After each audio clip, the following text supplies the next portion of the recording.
ஹாய்ங்க. Sunday morning வெளியில் போயிட்டு வந்துட்டு ரெஸ்ட் எடுக்கலான்னு பார்த்தா பசிக்குதுன்ட்டாங்க. வேகமாக அப்புறம் சட்டியை எடுத்து வச்சு தாராளமாக எண்ணெய் ஊற்றி சோம்பு, சீரகம், ஏலக்காய் எல்லாத்தையும் தூக்கி பட்டை, கிராம்பு எல்லாத்தையும் மசாலா ஐட்டம்ஸ்லாம் உள்ளே போட்டு வதக்கி விட்டுட்டு 4 வெங்காயத்தை கரகரன்னு கட் பண்ணி அதையும் தூக்கி உள்ளே போட்டுட்டு இஞ்சி பூண்டு பேஸ்ட்டை பார்க்குறேன் தீந்து போச்சு. திருப்பி அதை வேகமாக அரைச்சி அதையும் உள்ளே போட்டு நல்லா பச்சை வாசனை போகிற அளவுக்கு வதக்கிட்டு இருக்கேன். பின்னாடி ஒரு ஆள் சுரண்டுறாங்க. யாருன்னு பார்த்தா என் பொண்ணு பசிக்குதுன்ட்டா.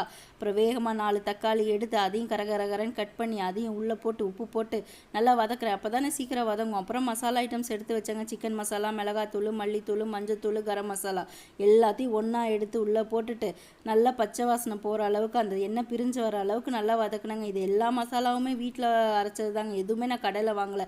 அதானே ஹெல்த்தி, உடம்புக்கு நல்லது. அதனால் நல்லா எண்ணெய் பிரிஞ்சு வந்ததுக்கப்புறமா சிக்கன் நல்லா மஞ்சத்தூள் போட்டு கழுவி எடுத்து வச்சுருந்தேங்க. அதையும் உள்ளே கொட்டி நல்லா ஒரு பெரட்டி விட்டுறதுக்கப்புறமா லைட்டாக தண்ணியை ஊற்றி நல்லா தலை கொதிக்க விட்டு நல்லா